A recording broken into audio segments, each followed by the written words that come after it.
Hello students, इस video में हम क्लास 12th मैथ्स के 8th chapter application of integrals इसके सभी कॉन्सेप्ट्स कवर करेंगे। तो ये चैप्टर है क्या, what is it about, application of integrals होता क्या है और इसके क्वेश्चंस को किस तरह से सॉल्व किया जाता है, बहुत अच्छे से मैं आपको इस वीडियो में सिखाऊंगा। इस वीडियो को देखने के बाद आपको इस चैप्टर के क्वेश्चंस करने में कोई प्रॉब्लम नहीं होगी। बहुत अच्छे से इसके कॉन्सेप्ट्स हम कवर करेंगे। इसके चीज़ों को मैंने कवर किया है, हर एक टाइप के कॉन्सेप्ट को। तो by the end of this video आपको ये सभी अच्छे से समझ आ जाएंगे और इस चैप्टर की आपको बहुत अच्छी अंडरस्टैंडिंग हो जाएगी। तो शुरू करते हैं। ओके, सबसे पहली बात ये है क्या, एप्लीकेशन ऑफ इंटीग्रल्स में क्या करते हैं। तो देखो, आपके पास जितने भी क्वेश्चंस होंगे सब में आप नोटिस करेंगे कि हमें एरिया फाइंड करना होगा।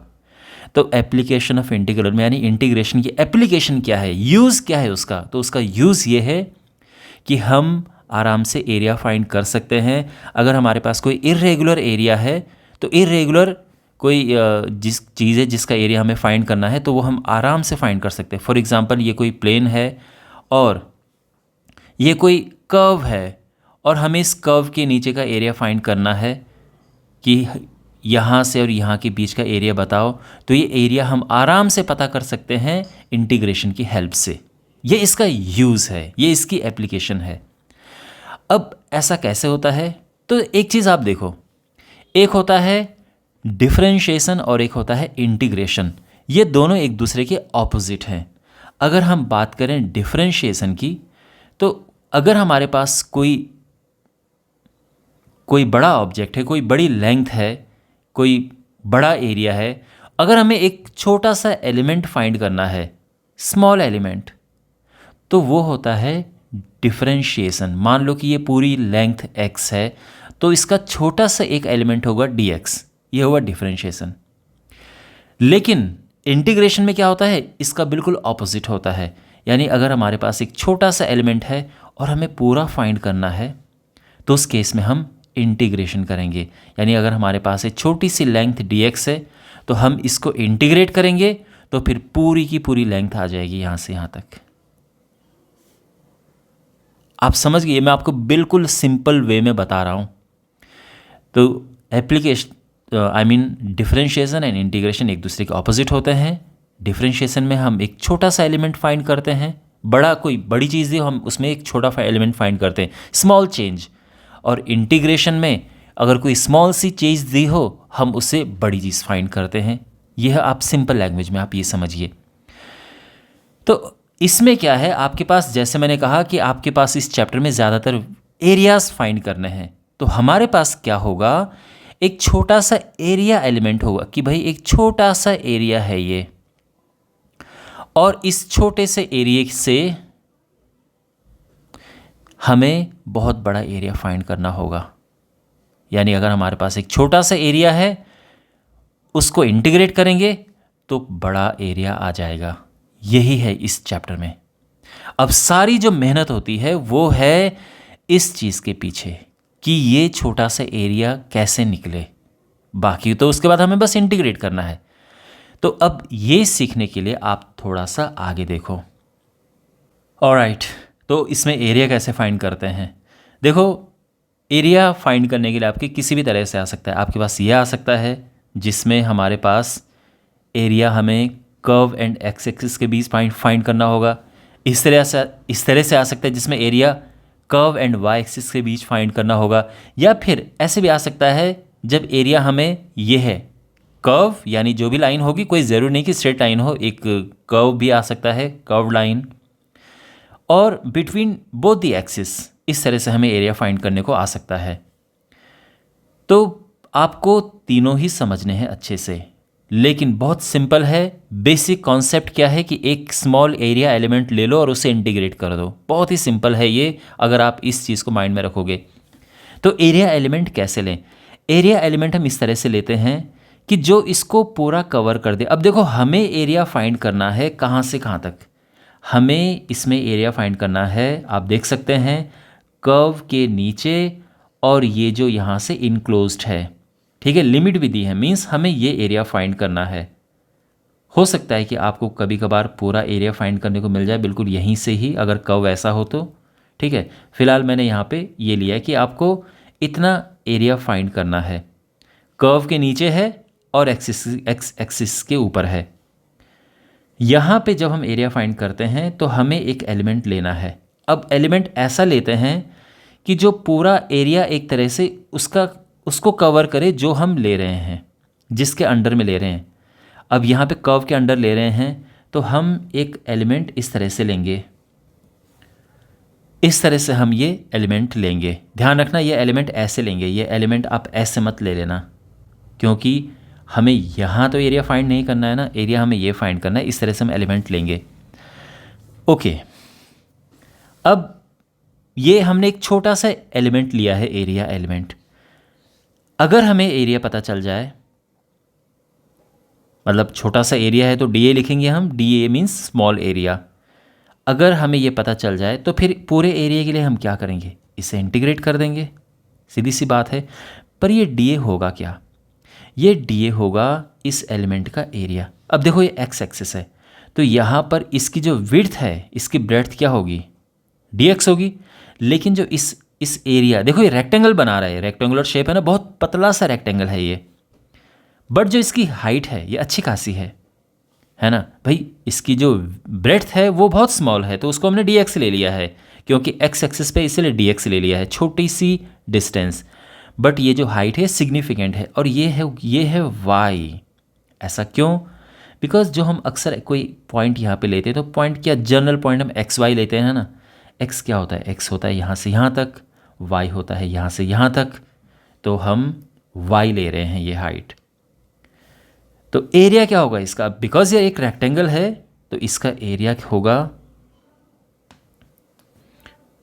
इंटीग्रेशन वाई डी एक्स, है ना, लेंथ इंटू ब्रेड्थ।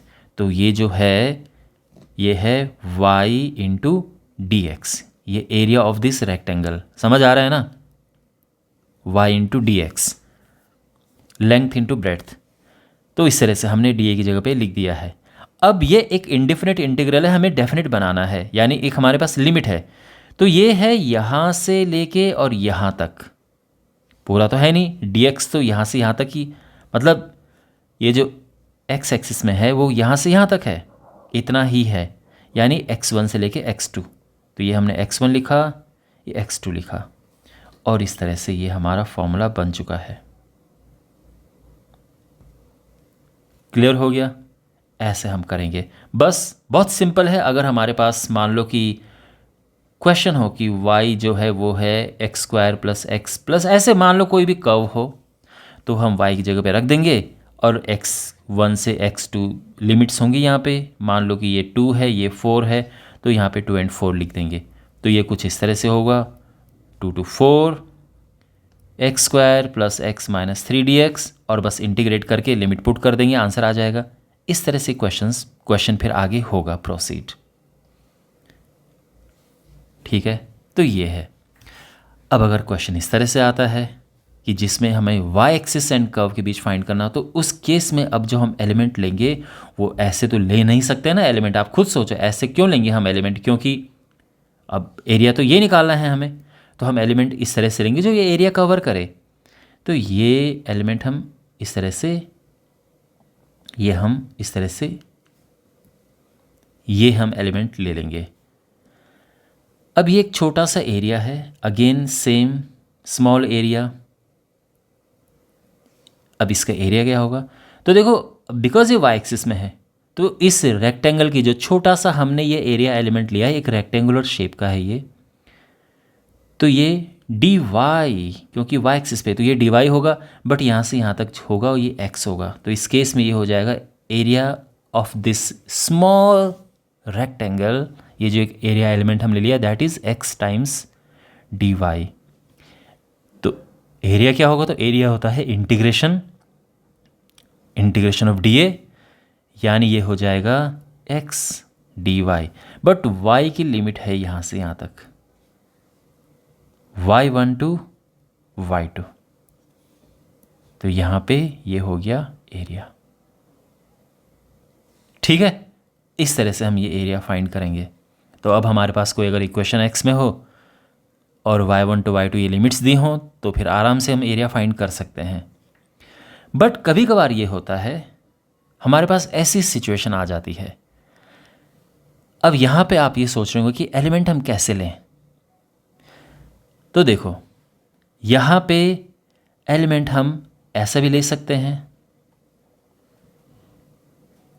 और एलिमेंट हम ऐसे भी ले सकते हैं, और दोनों केस में आंसर सेम आएगा। तो मैं ये क्वेश्चन आपको प्रॉपर करके बताता हूँ कि एलिमेंट हम कैसे भी ले सकते हैं और दोनों तरह से आंसर आ सकता है, क्योंकि यहाँ पर ऐसा नहीं है। यहाँ पर जो है हमें पूरा एरिया बताना है ये। तो अगर हम कोई एलिमेंट ऐसा भी लेते हैं तो आप समझ सकते हैं कि ये एलिमेंट एक तरह से पूरा एरिया कवर करता है ना। मतलब लिमिट हम यहाँ से यहाँ तक ले सकते हैं, पूरा कर्व के अंदर आ रहा है तो बिल्कुल कर्व के अंदर आ रहा है, बिल्कुल है। समझ रहे हैं? यानी अगर हम ये कहें कि भाई एरिया हमें निकालना है इस लाइन और एक्स एक्सिस के बीच में, तो भी यही आएगा। और अगर कोई कहे कि एरिया निकालना है लाइन और वाई एक्सिस के बीच में, तो भी तो यही आएगा। आप खुद सोचो। इसीलिए हम एलिमेंट कैसे भी ले सकते हैं। तो जैसे मैंने कहा, मैं दोनों तरह से एलिमेंट लूँगा और फिर आपको बताऊँगा, ठीक है। तो सबसे पहले हम इस तरह से करते हैं, जब हम इस तरह से एलिमेंट ले रहे हैं। यहाँ पर हमने एक छोटा सा एलिमेंट लिया जिसकी विड्थ ये dx है, ये हाइट इसकी y है। वैसे लिखने की ज़रूरत है नहीं, ओके, चलो फिर भी लिख दो आपकी सुविधा के लिए। अब यहाँ पे एरिया क्या होगा, तो एरिया देखो, एरिया हमारे पास क्या होता है, या तो हम लिखेंगे y dx और या x dy।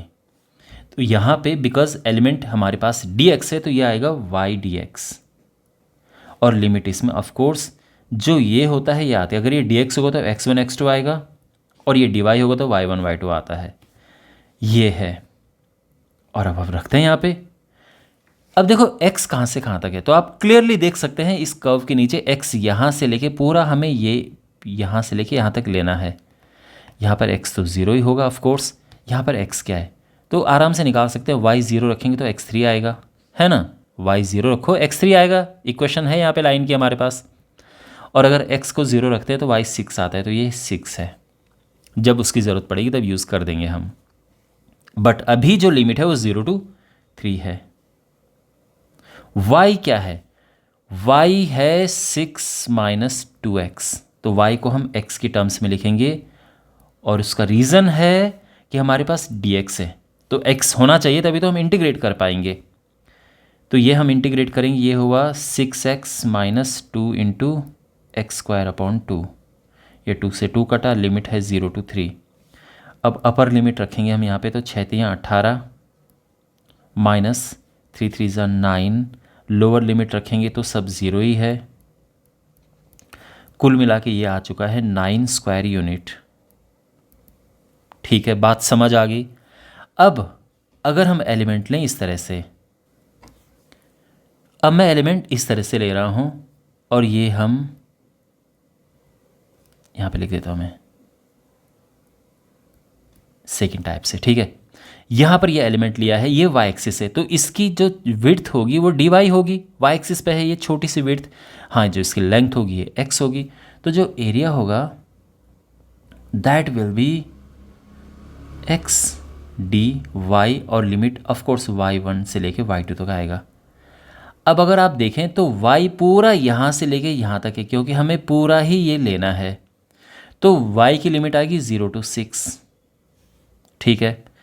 अब हमें चाहिए x dy, तो x क्या है यहाँ पे, x को y की टर्म्स में निकालो, तो x होगा देखो 2x होगा, इधर जाएगा 2x होगा 6 माइनस y, और x हो जाएगा 1/2 6 minus y, 1/2 6 minus y dy, ठीक है। हाफ ये बाहर ले लिया है, इसको इंटीग्रेट करेंगे 6y minus Y square upon 2, okay. Half लिया है ये as it is. Upper limit रखो 6, 6 6 36 36 माइनस 36 अपॉन 2 18, लोअर लिमिट रखेंगे पूरा 0 आ जाएगा, तो उसको रहने देते हैं और लिमिट यहाँ पे 0 to 6 इस तरह से लिखते हैं। अब ये हो जाएगा 1/2 इंटू 18 और डिवाइड करेंगे तो 9 आ जाएगा, 9 स्क्वायर यूनिट्स। आप देख सकते हो दोनों में ही आंसर सेम आया है।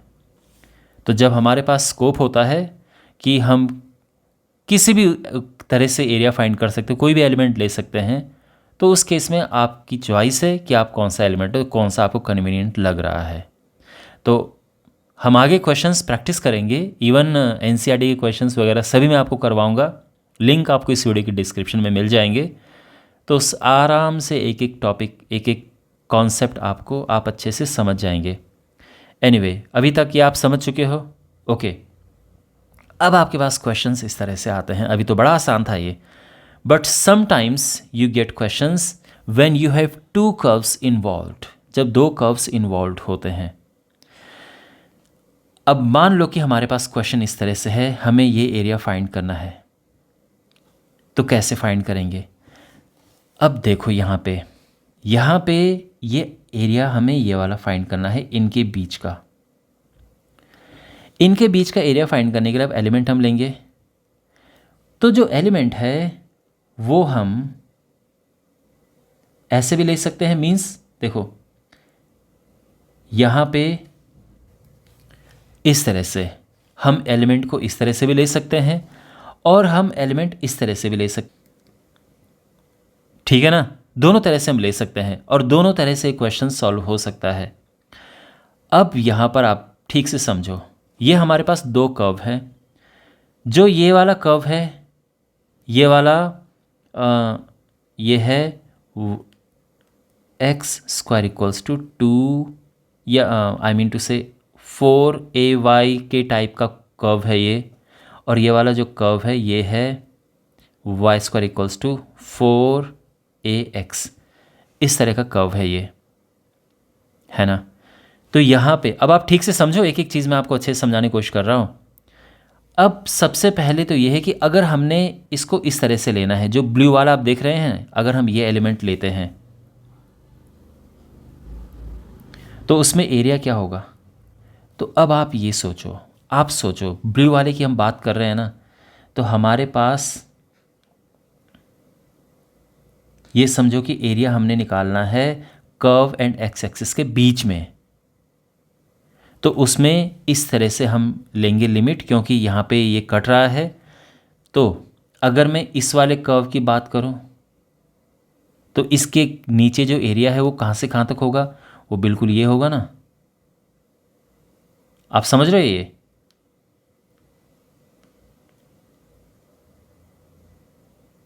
ये अगर मैंने पूरा लिया, इसके नीचे का एरिया तो पूरा आएगा, लेकिन उसमें ये भी तो आ जाएगा, ये तो हमें नहीं चाहिए।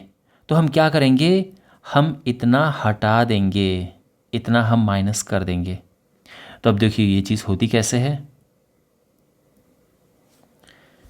एरिया हम फाइंड कर रहे हैं, ध्यान से देखो।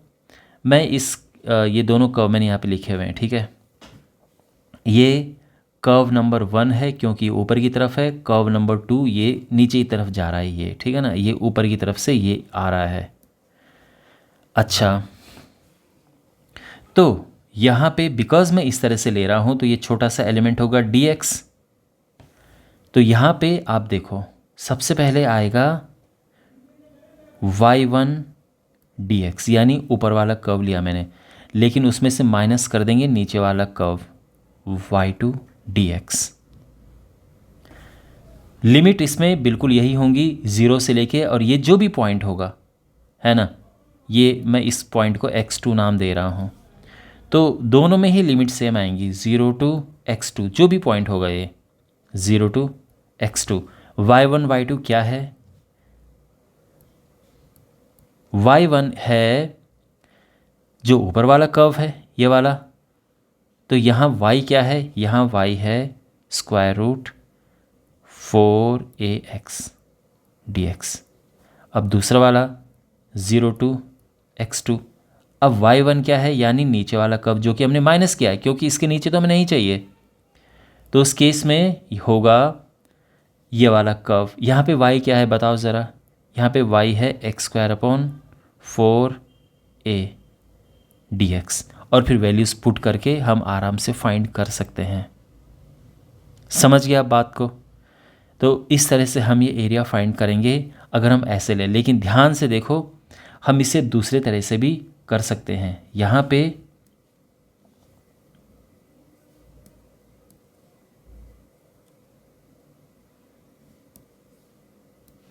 यहाँ पे हम दूसरे तरह से भी इसको कर सकते हैं। जैसे मैंने आपको बताया था कि हम ये एलिमेंट यानी ये dy ले सकते हैं। अब ध्यान से समझो आप बात को। जब हम ले रहे हैं dy तो हमें देखना है एरिया कर्व और y एक्सिस के बीच में। ध्यान से देखो, y एक्सिस के बीच में मान लो कि ये 0 है, 0 से लेके, और ये y2 है। तो हमें एरिया, लेकिन अब आप नोटिस करोगे कि जब हम ये वाला कर्व लेंगे, यानी अब जब यहाँ से इधर बात जा रही है ना, तो ये कर्व पहले आएगा। जब हम ये वाला कर्व लेंगे तो हमें ये पूरा एरिया मिलेगा। तो ये तो फालतू मिल गया ना, हमें ये तो नहीं चाहिए। उसके लिए हम ये अंदर वाला एरिया माइनस कर देंगे। समझ रहे हैं आप बात को? तो हम यहाँ पे लिखेंगे एरिया इक्वल्स टू, अब देखो y2 वाला इधर आएगा, वेट यहाँ पे ये dy है ना, तो x आना चाहिए, x dy, क्योंकि dy के साथ x dy आता है, x dy, ठीक है। बट x dy जब हम लेंगे तो ये पूरा आ जाएगा, तो उसमें से हमें दूसरा वाला माइनस करना होगा, x dy। अब इनमें थोड़ा डिफरेंस करने के लिए जो ये वाला है इसको x2 dy ले लेते हैं, और जो ये वाला है इसको x1 dy ले लेते हैं। लिमिट 0 to y2, जब dy होता है तो लिमिट y में आती है, 0 to y2, 0 to y2। मैं बहुत कोशिश कर रहा हूँ आपको समझाने की, पता नहीं आपको समझ आ रहा है कि नहीं आ रहा होगा। वेल, आई होप आपको समझ आ रहा होगा। तो यहाँ पे हम ये माइनस करते हैं। अच्छा, तो अब हमें अगर वैल्यूज़ पुट करनी है तो क्या होगा, तो 0 to y2 जो भी वैल्यू होंगी हम रखेंगे, है ना। बल्कि अगर y2 में आपको कन्फ्यूज़न है तो इसको लिख दो k,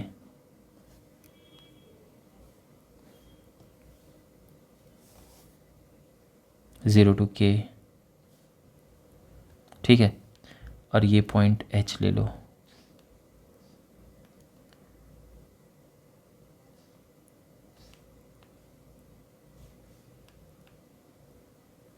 इस तरह से, ठीक है। तो जब हमने dx लिया 0 to h आया, इस तरह से हमने ऊपर वाले कर्व से नीचे वाले कर्व को माइनस किया। जब हम dy ले रहे हैं तो इस तरह से लिमिट हमने 0 to k ली, और इस कर्व से इस कर्व को माइनस करेंगे। यह वाला जो कर्व है हमारे पास, ये सेकंड वाला कर्व है, ठीक है। तो हमें लेना है x dy। इसमें x क्या है, सेकंड वाले में x है √4ay,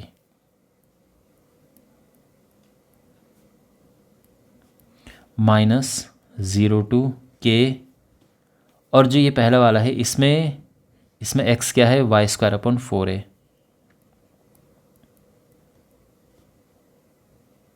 इस तरह से आएगा। तो अब आप समझ गए, दोनों ही तरह से हमारे एरियाज निकल जाएंगे। ये है, ओके। ऐसे हम एरिया, जब हम क्वेश्चंस करेंगे आपको और बेटर तरीके से समझ आएगा, कोई दिक्कत नहीं है उसमें। बट अगर आप यहाँ पे समझ चुके हो तो वेरी गुड जॉब डन। अब हमारे पास ये है, यहाँ पे हमें एरिया फाइंड किस किस के बीच करना है, line, circle and X axis. तो बेसिकली हमें ये एरिया फाइंड करना है।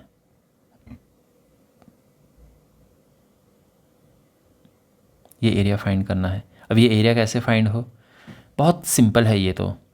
इसमें अगर आप देखें तो हमारे पास जो कर्व हैं वो दोनों कर्व अवेलेबल हैं। एक ये कर्व है और एक ये भी कर्व है ना। तो हमारे पास जो है, मान लो कि ये y इक्वल्स टू समथिंग कोई है, और ये तो है सर्कल है, सर्कल तो x² + y² equals to a² होता है, और ये y इक्वल्स टू मान लो कि mx करके कोई है। तो यहाँ पर तो यहाँ पर जो हम एरिया फाइंड करेंगे, तो देखो ये एरिया हमें फाइंड करना है। तो यहाँ पर अगर आप देखो, यहाँ पे ये O है, इस पॉइंट को मैं A नाम दे देता हूँ, और ये पॉइंट है, इसको यहाँ पर H नाम दे देता हूँ मैं, ठीक है ना। अगर आप देखें तो 0 से लेके H तक ये लाइन के अंडर में है, और H से लेके A तक ये सर्कल के अंडर में है।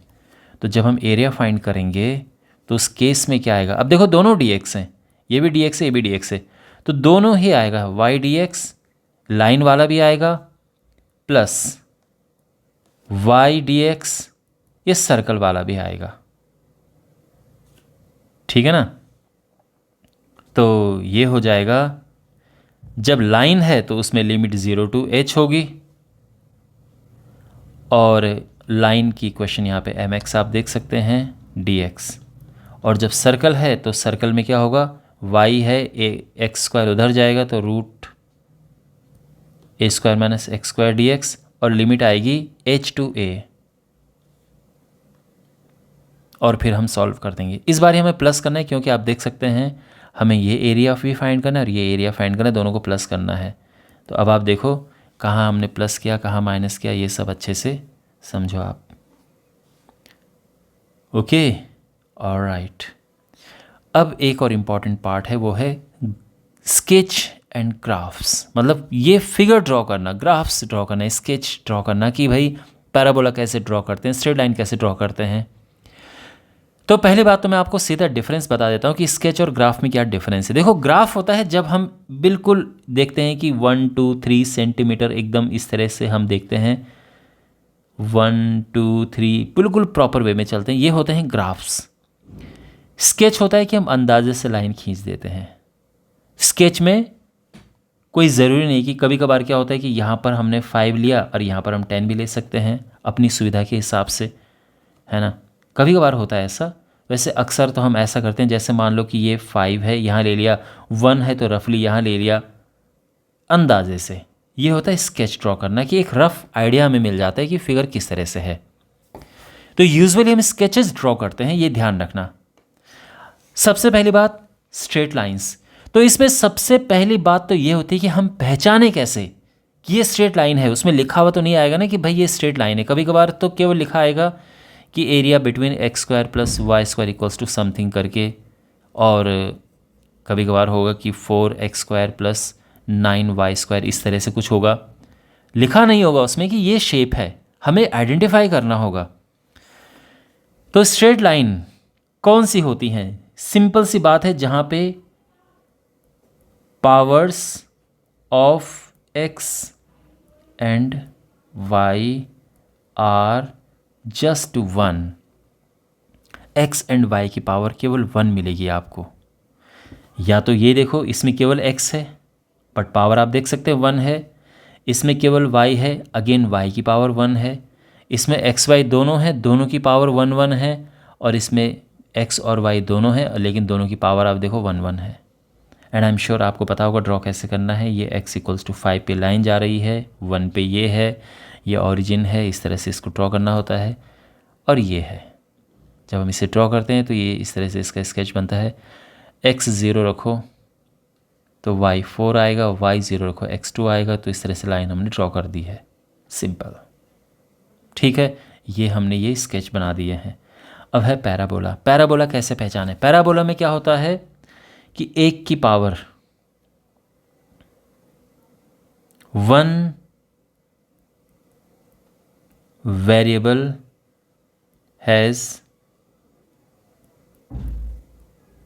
पावर 2 और जो अदर होगा उसकी पावर 1 होगी।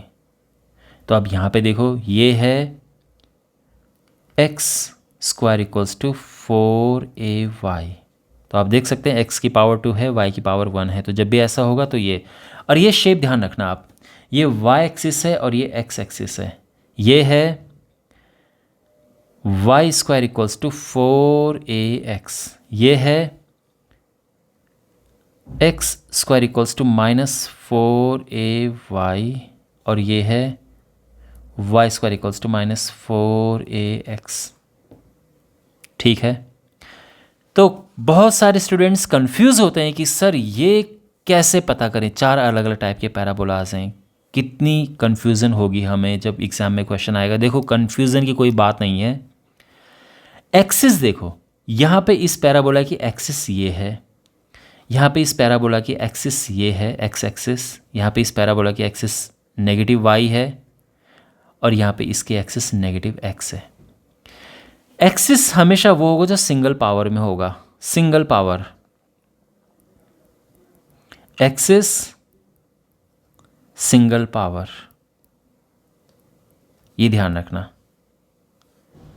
तो यहाँ पर y की पावर सिंगल है तो एक्सिस y एक्सिस है इस तरह से, यहाँ पे x की पावर सिंगल है तो x एक्सिस है इस तरह से, यहाँ पे y की पावर सिंगल है और नेगेटिव है, देख रहे हैं आप नेगेटिव y, तो इसलिए नेगेटिव y एक्सिस है और यहाँ पे नेगेटिव x एक्सिस है।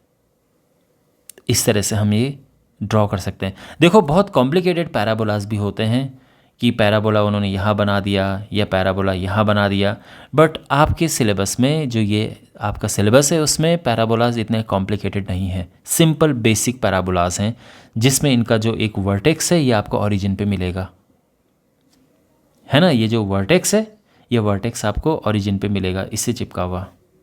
ठीक है, बात समझ आ गई। तो ये पैराबोलाज हो गए। अब है सर्कल। सर्कल बड़ा सीधा साधा मासूम सा, इसमें सिंपल ये और जो आपके पास सिलेबस में देखो सर्कल अगेन कई सारे डिफ़िकल्ट सर्कल भी हो सकते हैं, बट इसमें सेंटर ओरिजिन पे है और आपके पास सीधा साधा सर्कल आएगा X square plus Y square equals to जो भी इसकी रेडियस होगी उसका स्क्वायर। ये सिंपल सा, यहाँ पे ये जो रेडियस है ये आर होता है। मान लो कि सर्कल है x square plus Y square equals to 4, तो ये होगा X square plus Y square equals to 2 square और 2 इसमें रेडियस हो जाएगा। तो लास्ट वाला जो है इसका स्क्वायर हम करते हैं, ये रेडियस का स्क्वायर होता है, तो उस केस में ये 2 हो जाएगा। ठीक है, तो इस तरह से ध्यान रखना, ऐसा हम सर्कल ड्रॉ करते हैं। ये 2 है, ये भी 2 है, ये नेगेटिव 2 है, ये नेगेटिव 2 है। इस सर्कल की बात हो रही है। Got it. Now we have ellipse. Ellipse में देखिए, एलिप्स में क्या होता है, हमारे पास ये देखो एक्स एक्सिस वाई एक्सिस, यहाँ पे एक्स एक्सिस वाई एक्सिस, यहाँ पे जो मेजर एक्सिस है वो एक्स है, क्योंकि आप देख रहे हैं बड़ी साइड बड़ी एक्सिस है ये, तो इसमें मेजर एक्सिस एक्स है, इसमें मेजर एक्सिस वाई है। तो यहाँ पे जो इक्वेशन होती है एलिप्स की, एक तो जनरल इक्वेशन है x square upon a square plus Y square upon b square equals to 1। But आप ये ध्यान रखना कि जो एक्सिस होती है वहाँ नीचे बड़ा होता है, जैसे यहाँ पर x square upon 16 plus Y square upon 9 equals to 1। अगर हमारे पास ये है तो आपको ये ड्रॉ करना है बिकॉज एक्स के नीचे बड़ा है। तो यहाँ पे क्या होगा, अगर हम y 0 रखें तो एक्स स्क्वायर 16 आएगा और ये चीज़ 4 आ जाएगी, 4 माइनस 4। ऐसे x 0 रखेंगे तो y स्क्वायर 9 आ जाएगा और ये चीज़ 3 माइनस 3 आ जाएगी। अगर हमारे पास ये है y के नीचे बड़ा है तो क्या होगा, ये ओरिजिन। तो यहाँ पे देखो इस केस में आप अगर देखें तो मेजर एक्सिस जो है वो y है और माइनर एक्सिस x है। तो जब x के नीचे स्मॉलर डिजिट होगी, y के नीचे बिगर डिजिट होगी, तो ऐसा वाला बनेगा, ध्यान रखना। ठीक है, अच्छा अब यहाँ पर अगर हमें नंबर्स लिखने हो तो y 0 पुट करो, x आएगा एक्स स्क्वायर 3, देखो y 0 पुट किया एक्स स्क्वायर 9 आएगा और x आ जाएगा +-3, +3 इधर -3 इधर। और अगर x 0 पुट किया y स्क्वायर 16 आएगा तो 4 इधर है -4 इधर है। ऐसा हम ये करते हैं, तो ये एलिप्स हो गया है। ओके, और कभी कभी एब्सोल्यूट वैल्यू फंक्शंस के क्वेश्चंस मिल जाते हैं इस तरह से। तो देखो अगर हमारे पास y equals to mod of x है, इसका ग्राफ ये बनता है, y equals to mod of x का ग्राफ ये बनता है। अगर ऐसा है तो ग्राफ ऐसा बनेगा। तो ये ध्यान रखो कि जब भी हमारे पास y equals to x minus a होता है तो वो a इधर है। अगर ये इस पर्टिकुलर केस में यहाँ पे ये 2 है, अगर ये -4 करता मैं तो यहाँ पर 4 आता। अगर यहाँ पर मैं 4 लिखूँ, ठीक है ना, अभी ये 2 है, लेकिन यहीं पे अगर मान लो कि ऐसा होता y equals to x plus 2 होता, तो उस केस में देखो अगर हम x प्लस 2 को रखें 0 तो x क्या आएगा, -2 आएगा। तो अब जो कर्व है वो इस तरह से बन जाएगा ये, और यहाँ पर इस बार जो है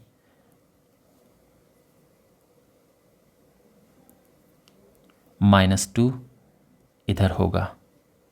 तो ये अगर हमारे पास ये है ये वाला, तो इसका कर्व ये है, ठीक है। तो सिंपल सी बात है, पॉइंट पता करने के लिए इसको 0 पुट कर दो। इस तरह से हम एब्सोल्यूट वैल्यू फंक्शंस ड्रॉ करते हैं। It's also very important. और कभी कभार आपको क्वेश्चन आ जाता है कि ये है between this and X axis या between this and Y axis, आपको एरिया फाइंड करना हो, तो उस केस के लिए आपको पता होना चाहिए। रेयरली आपको क्वेश्चन मिलते हैं, बट अगर मिल जाएं तो आपको प्रॉब्लम नहीं होनी चाहिए। ऑलराइट, और इसी के साथ ये वीडियो समाप्त होता है। एनसीईआरटी के क्वेश्चंस भी मैं जब सॉल्व करूँगा तो उसका वीडियो जो है प्लेलिस्ट में मैं ऐड कर दूँगा, जो आपको, जिसका लिंक आपको इस वीडियो के डिस्क्रिप्शन में मिल जाएगा। तो आई होप आपको ये वीडियो यूज़फुल लगा होगा। मिलते हैं अगले वीडियो में। Take care, God bless you.